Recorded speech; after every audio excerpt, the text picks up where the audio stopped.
En el año 1914, el episcopado mexicano pidió al Papa San Pío X la consagración de México a Cristo Rey, y el Papa vio el proyecto con beneplácito. Entonces, ese mismo año, en Guanajuato, se bendijo la piedra fundamental de un imponente monumento a Cristo Rey, y a Cristo Rey México fue consagrado. Así, el 6 de enero de 1914, en México, por primera vez el pueblo cristiano lanzó el grito de ¡Viva Cristo Rey! Pasaron 10 años y en octubre de 1914 se celebró en la capital mexicana el Congreso Eucarístico Nacional.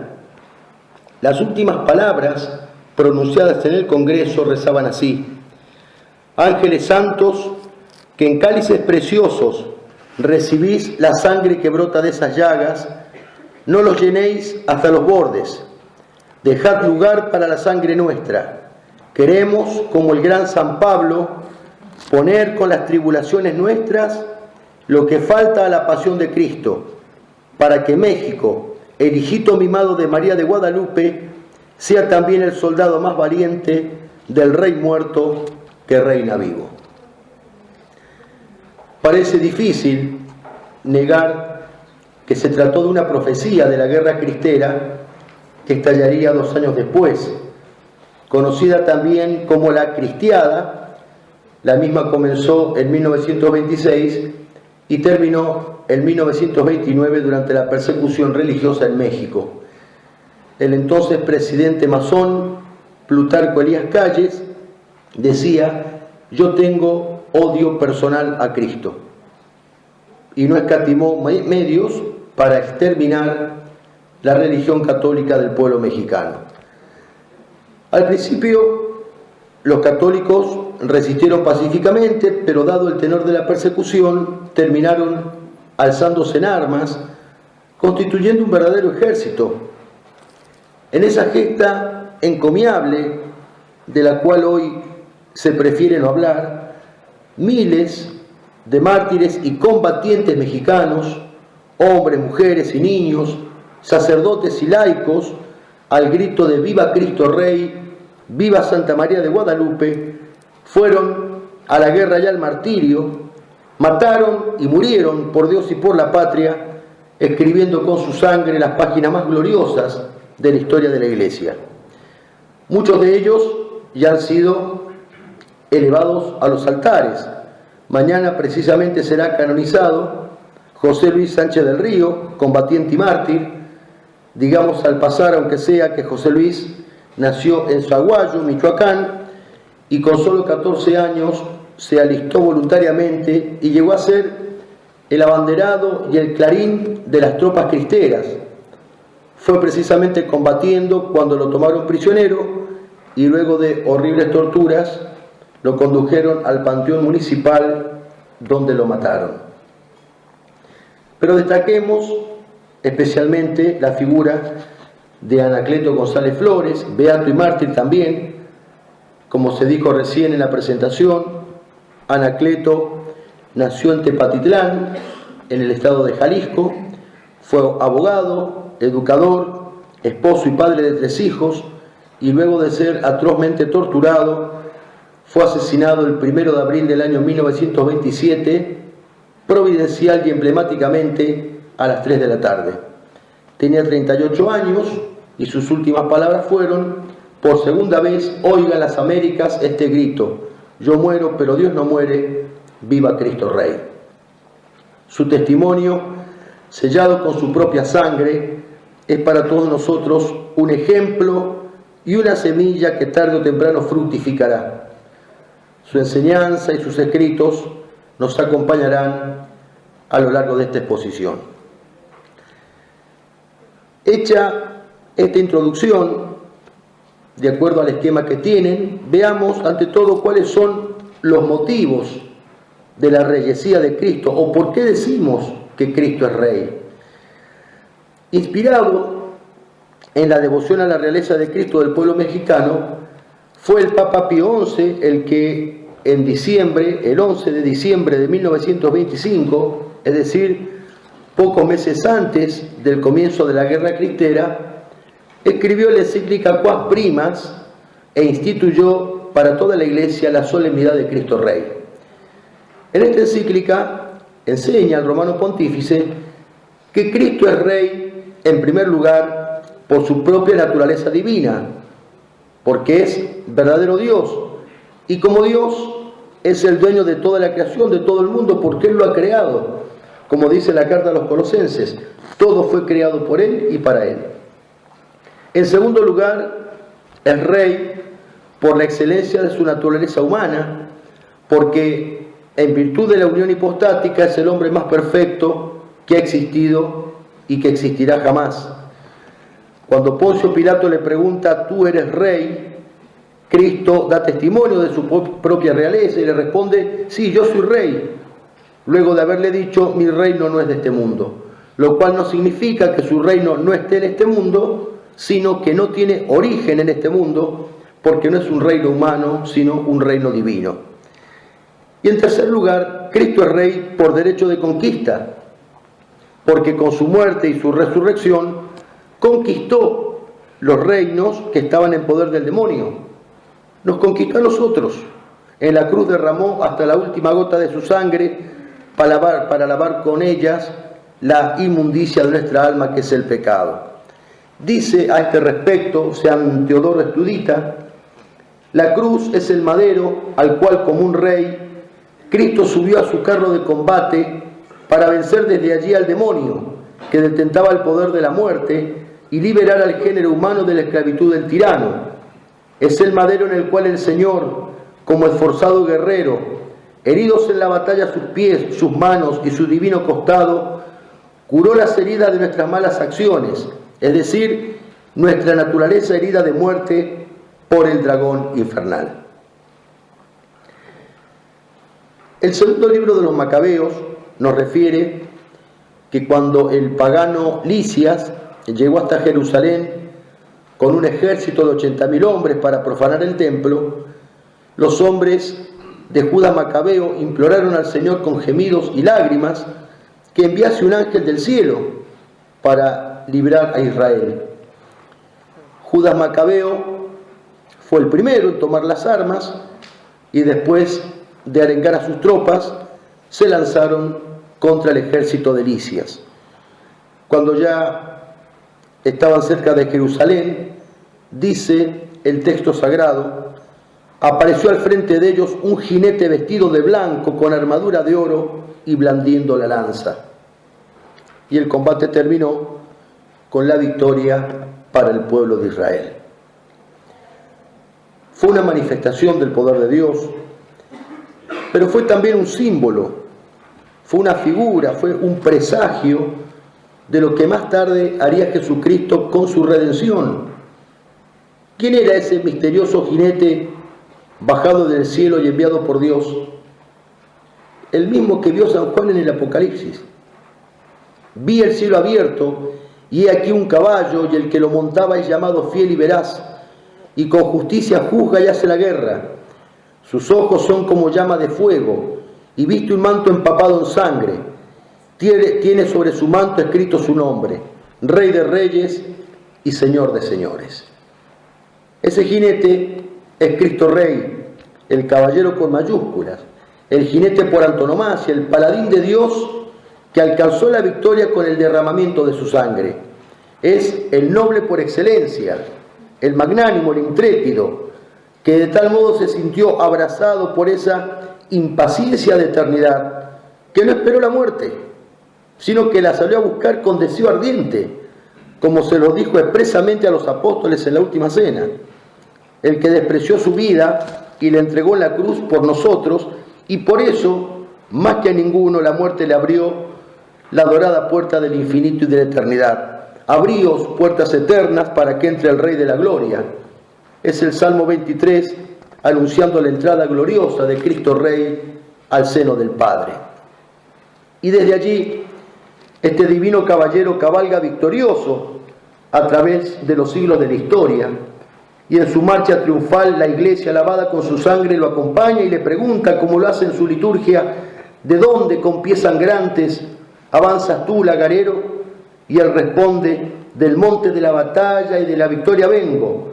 Rojo fue mi atardecer, blanco es hoy mi lucero. Es el Rey eterno que se anonadó, como dice San Pablo a los filipenses, tomando la forma de esclavo, y que por eso Dios le dio el nombre que está sobre todo nombre, fiel y veraz, para que al nombre de Jesús doble la rodilla todo cuanto hay en el cielo, en la tierra y en los infiernos. Es el Rey que avanza con la tierra bajo sus pies, que va adelante vibrando la lanza de la verdad y que es el último en abandonar el campo de batalla.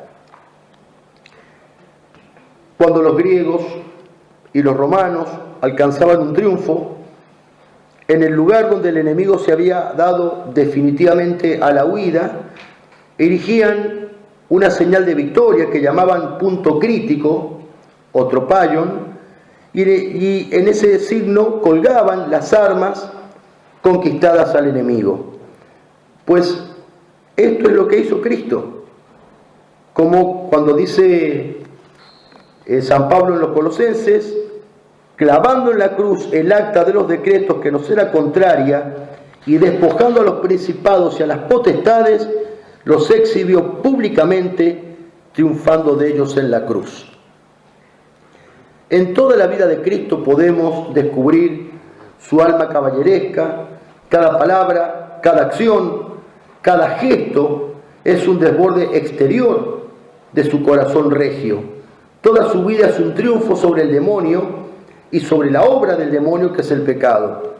Pero es su muerte en la cruz el punto crítico de esa victoria. La cruz se convirtió en el tropaion, en el trofeo de este divino y victorioso caballero.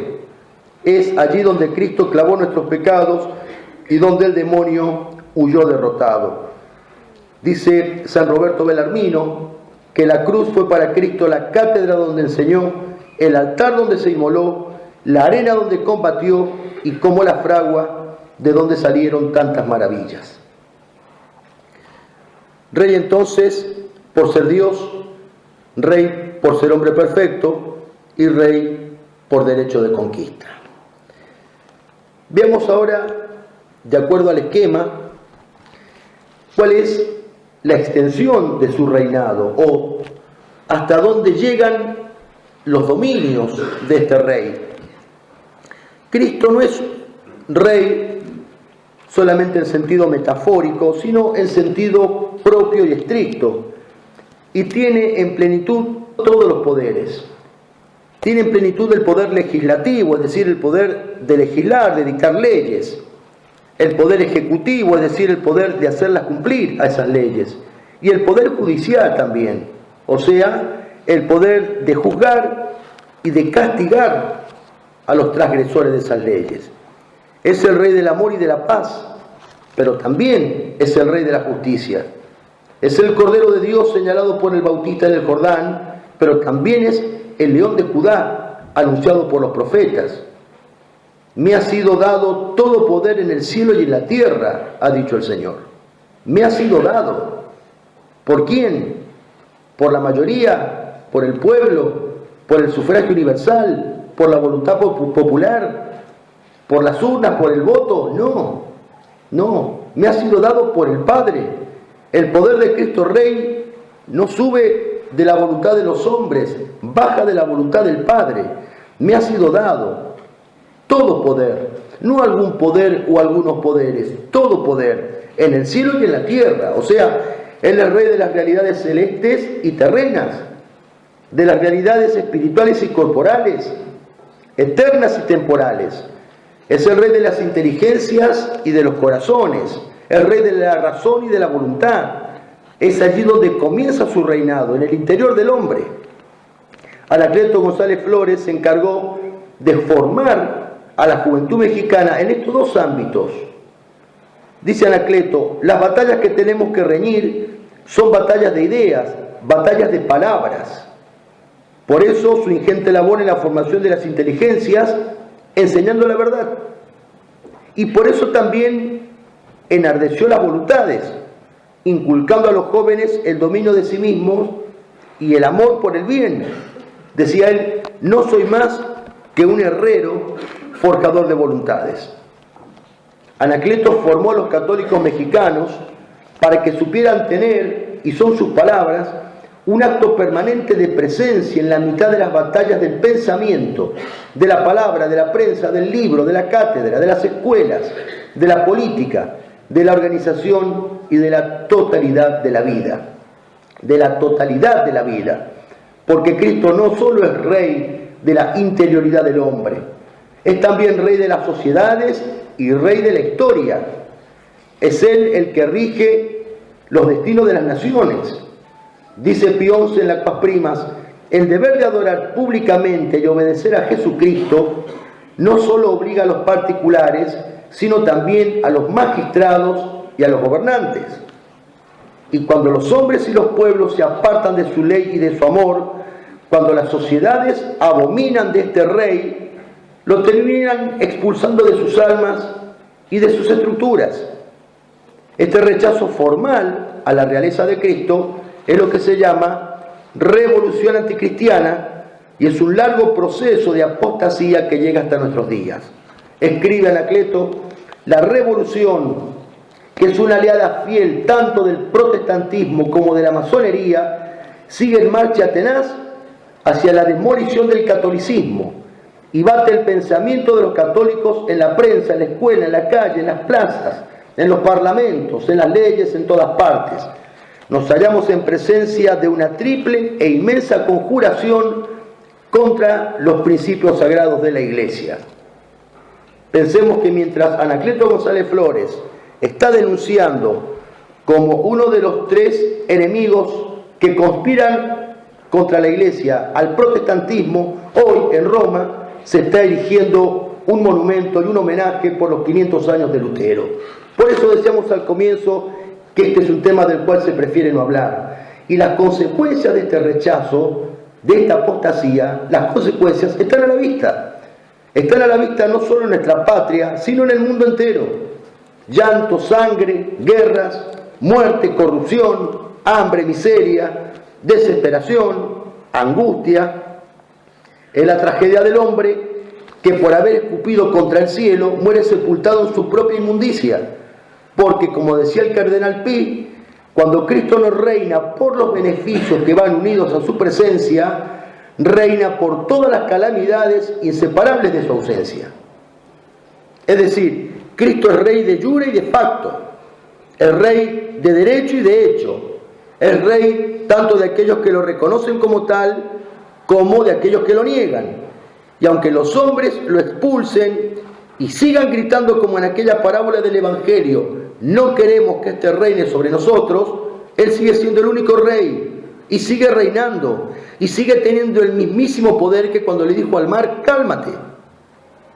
Lo que pasa que en este caso es el poder de un rey que llora los pecados de sus súbditos y que por ellos va a la cruz y a la muerte.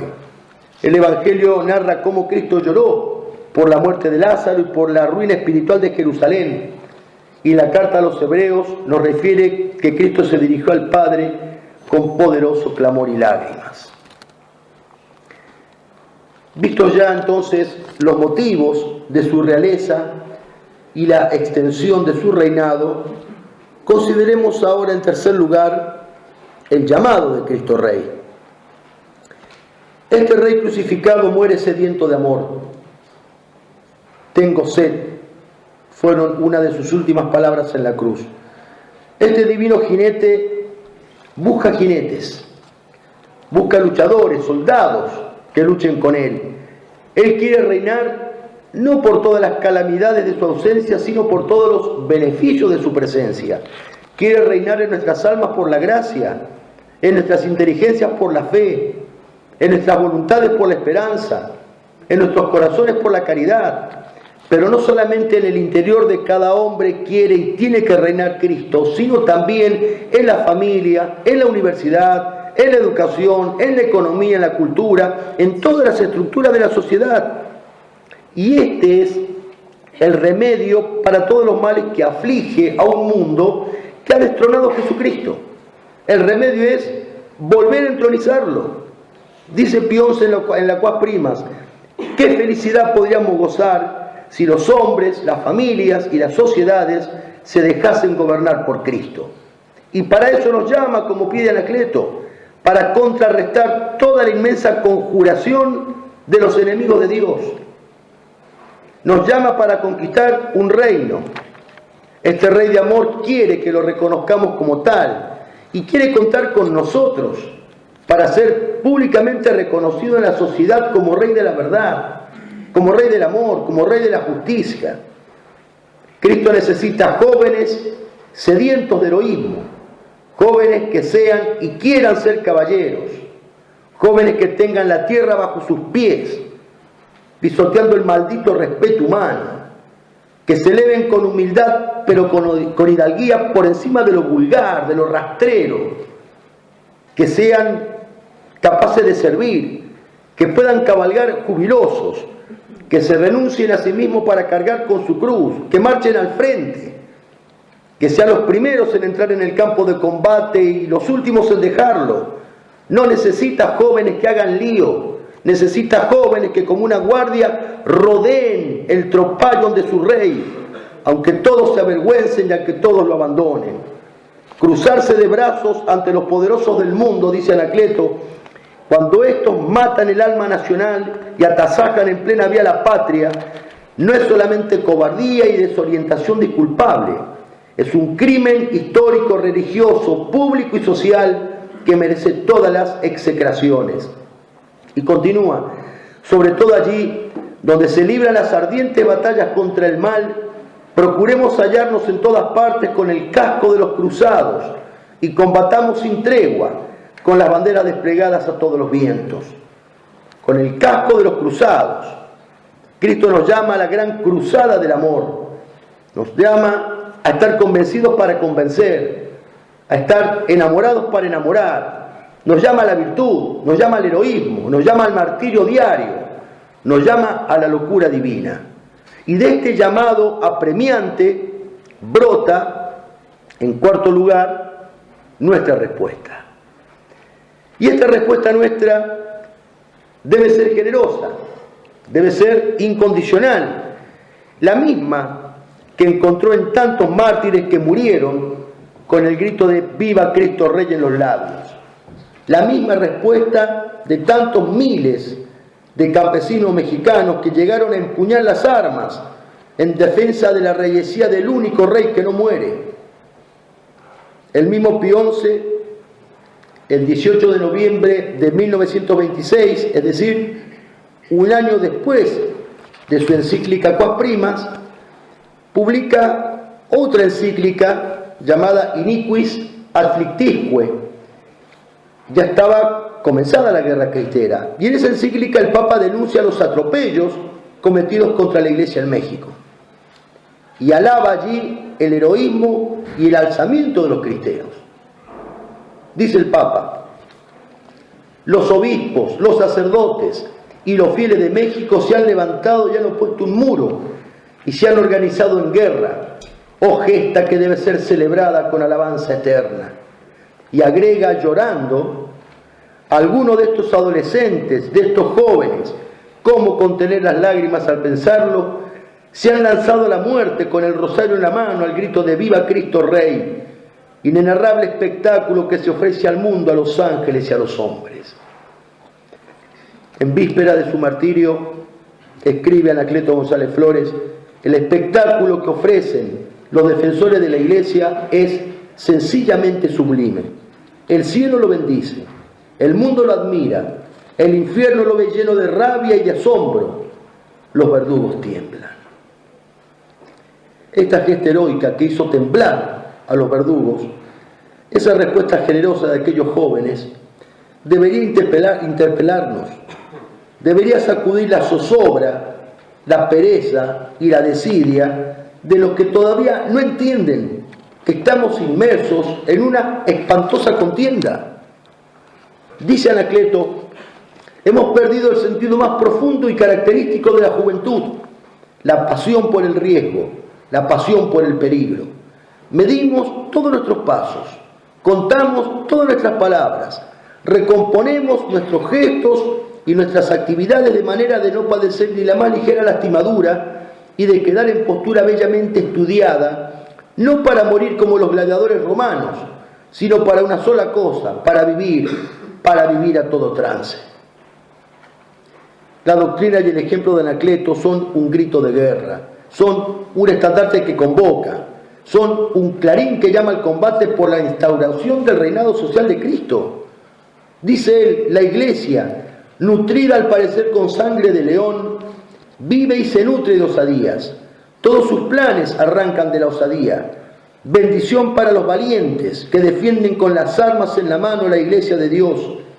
Maldición para los que ríen, gozan, se divierten siendo católicos en medio del dolor sin medida de su madre. Para los perezosos, los ricos tacaños, los payasos, que no hacen más que acomodarse y criticar. La sangre de nuestros mártires está pesando inmensamente en la balanza de Dios y de los hombres. Muchas veces, y de distintos sectores de la Iglesia, se nos dice, no es ahora el momento, hay que esperar. Pero uno piensa, si ahora no es el momento de hablar y de actuar, ¿cuándo lo será? ¿Qué es lo que hay que esperar? ¿Qué es lo que hay que esperar cuando, como denunciaba el Papa Pablo VI, hasta el humo de Satanás se metió dentro de la Iglesia? ¿Qué es lo que tenemos que esperar? Hoy, dice Anacleto, debemos darle a Cristo fuerte testimonio de que de veras somos católicos. Mañana será tarde, porque mañana se abrirán los labios de los valientes para maldecir a los flojos, a los cobardes y apáticos. Esto es parte de lo último que escribió, porque luego lo apresaron para conducirlo al cuartel Colorado, donde lo mataron. Antes, en su libro Tú serás rey, había escrito, porque esta es la hora. Esta es la hora de los grandes riesgos y de las grandes osadías, es también la hora de la juventud, solamente de la juventud. Los viejos del cuerpo y del alma no tienen ni quieren tener un puesto en esta batalla. Ellos han perdido la osadía y no podrán tolerar ni la visión lejana de los grillos y de los calabozos. Pero, habrá que repetirlo y recalcarlo. Hay que comenzar por matar nuestro apocamiento y por poner en su lugar todo el inmenso arranque de acometida de la osadía cristiana. No nos parecerán entonces ni altas, ni sagradas, ni inviolables las murallas de todos los dominios a donde debemos llevar la púrpura victoriosa de Cristo, para que reine Cristo sobre las montañas y sobre los tejados. En la encíclica precisamente Quas Primas, dice el Papa Pío XI que esta empresa es deber de los católicos que llevan delante de sí la bandera de la verdad. No es optativo, no es un derecho, es un deber que tenemos que brota de nuestra condición de bautizados. Y en la misma encíclica Pío XI reprueba, y leo textualmente, la apatía y timidez de los buenos que se abstienen de luchar o resisten débilmente, con lo cual forzosamente los adversarios de la Iglesia cobran mayor temeridad y audacia. Y continúa Pío XI, pero cuando los fieles todos comprendan que deben militar con valor y siempre bajo la bandera de Cristo Rey, se dedicarán inflamados en el fuego del apostolado a reconducir a Dios a los rebeldes e ignorantes y se esforzarán en mantener incólumes los derechos de Dios mismo.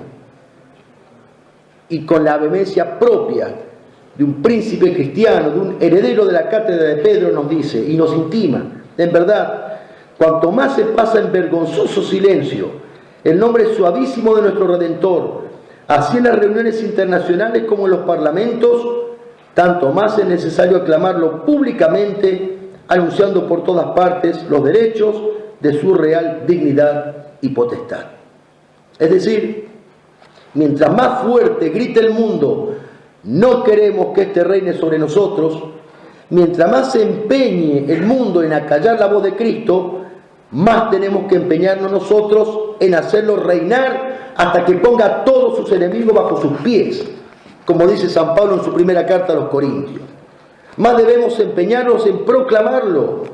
Hay que proclamarlo, dice Anacleto, a Cristo por encima de los puños crispados de los verdugos, de los resoplidos de la bestia infernal de la persecución, y seguirá viendo mártires y héroes hasta ganar la guerra y llevar el ayate hecho bandera de victoria hacia todos los vientos.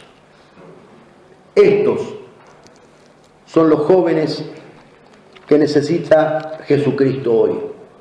Jóvenes que, como pedía Anacleto, tengan por sudario glorioso como Cristo las cicatrices de una lucha espantosa. Dejemos que la vida cómoda y el combate fácil se lo pidan los mediocres, no importa. A ellos Cristo no los necesita, como no necesitó tampoco del joven rico para formar aquella primera caballería apostólica. Cuando el ejército sirio entró en Judea para combatir contra el pueblo de Israel, Judá Macabeo, que era el jefe de las tropas israelitas, preparó a su ejército para el combate, y después de separar los grupos y de nombrar los distintos jefes, dice el texto de Macabeos, a los cobardes los mandó, conforme a la ley, que se volvieran a sus casas.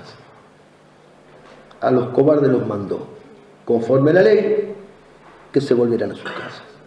Es que esta clase de hombres no sirve para la conquista de las almas. Es preferible que se queden en sus casas. Solamente los cobardes no hacen nada, dice Anacleto. Solamente los críticos no hacen más que morder. Solamente los díscolos no hacen más que estorbar. Solamente los ricos cierran sus manos para conservar su dinero. Ese dinero que los ha hecho tan miserables, tan inútiles y tan desgraciados. En esa incansable acometida, ¿qué tienen que hacer los pusilánimes, los cobardes, los apocados? Nada. Mejor dicho, sí tienen que hacer. Deben retirarse, dice Anacleto. Son un lastre y un fermento de miedo que contagia y siembra el pavor.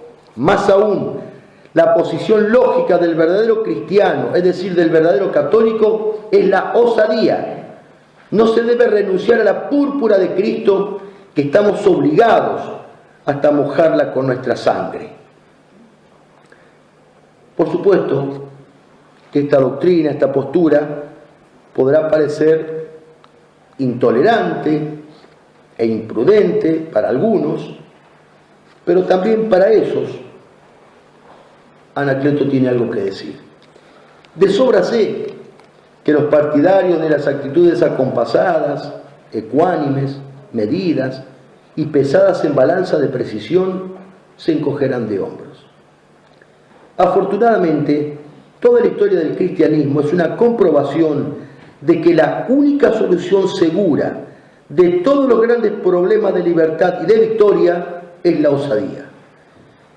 Y no muy tarde los hechos se encargarán de repetir la historia y de hacer fracasar la solución de los falsos prudentes, para darle toda la razón a los imprudentes que no tienen más imprudencia que la osadía cristiana.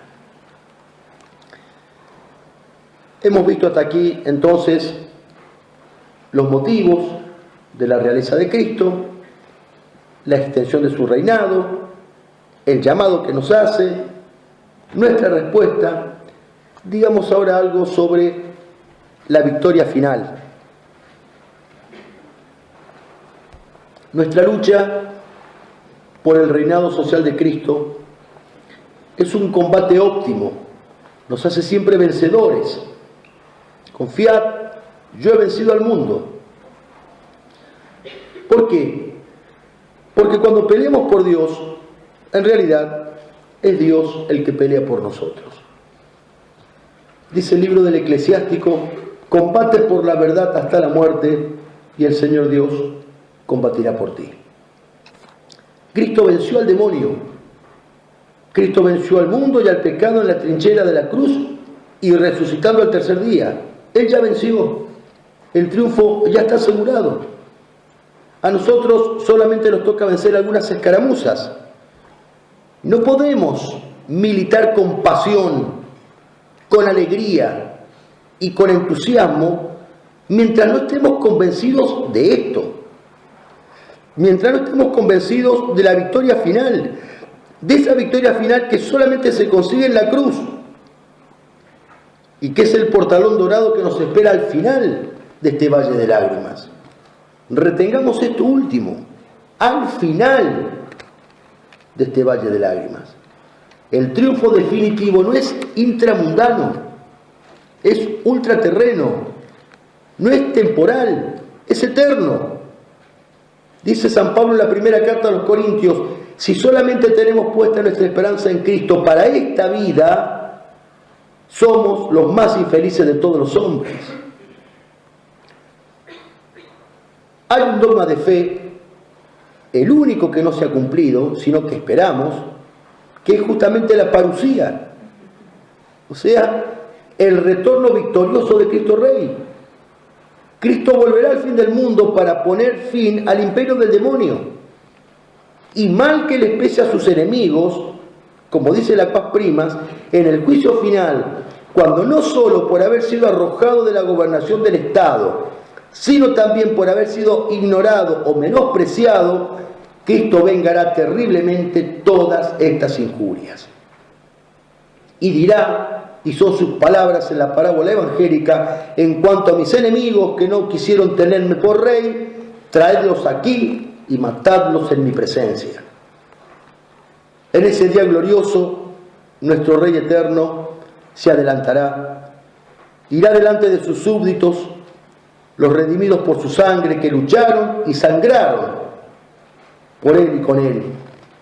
Desmontará de su corcel y avanzará con la cabeza erguida y paso marcial, porque habrá cumplido la misión encomendada, que es la de recapitular en sí todas las cosas, tanto las del cielo como las de la tierra. Y entonces se presentará al Padre y le ofrecerá el reino, y celebraremos la eterna victoria a los soldados junto a nuestro Rey.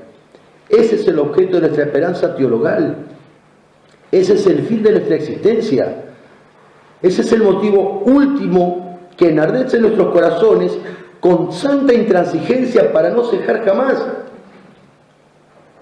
Y nada importa si somos pocos, nada importa la cantidad. En esta guerra santa no rige el parámetro democrático de la mayoría. Cuando la superioridad numérica de las fuerzas del mal quieran abatir nuestro espíritu, simplemente recordemos que cuanto menos seamos, más será para cada uno la parte del honor, como arengara Enrique V a sus tropas en la víspera de San Crispín. ¿Y qué pasa si caemos en esta lucha? ¿Qué pasa si nos vemos vulnerados, si mordemos el polvo de la derrota? Chicos, no pasa nada, no pasa nada. Nos acercaremos a nuestro Rey coronado de espinas y ultrajado, para mirarlo a los ojos y rezarle ese emocionantísimo acto de contrición de los cristeros, compuesto por Anacleto poco antes de su muerte y recitado de memoria por hombres, mujeres y niños. Jesús misericordioso, mis pecados son más que las gotas de sangre que derramaste por mí. No merezco pertenecer al ejército que defiende los derechos de la Iglesia y que lucha por ti. Quisiera nunca haber pecado, para que mi vida fuera una ofrenda agradable a tus ojos. Lávame de mis iniquidades, límpiame de mis pecados. Por tu muerte, por tu cruz, por tu Madre Santísima de Guadalupe, perdóname. No he sabido hacer penitencia de mis pecados, por eso quiero recibir la muerte como castigo merecido por ellos. No quiero pelear, ni vivir, ni morir, sino solamente por tu Iglesia y por ti. Madre Santísima de Guadalupe, acompaña en su agonía a este pobre pecador, y haz que mi último grito en la tierra y mi primer cántico en el cielo sea: ¡viva Cristo Rey! Al cumplirse 90 años de la cristiada, y a modo de conclusión, pidamos a Cristo Rey, por medio de María Santísima, la gracia de ser buenos soldados, la gracia del vasallaje fiel, la gracia de combatir con caballerosidad cristiana bajo su bandera y por su amor, custodiando como ella con nuestras vidas el tropallo invicto de la cruz. Sobre la tumba de Anacleto González Flores se lee esta inscripción: Verbo vitae sanguini docuit. Enseñó con la palabra, con la vida y con la sangre. Es el magisterio, la pluma y la belleza poética de Antonio Caponeto que nos ha dejado estos versos sobre Anacleto, el abanderado y mártir de Cristo Rey. Lo saben por los llanos y en la cumbre del risco, las piedras que semejan de la roca un de sangre. Lo dicen enlutados los altos de Jalisco, enseñó con la vida, la palabra y la sangre. O se canta en corridos con sabor de elegía, cuando ensaya la tarde un unánime adiós. Era cierto el bautismo de la alegre osadía, era cierto que mueres, pero no muere Dios.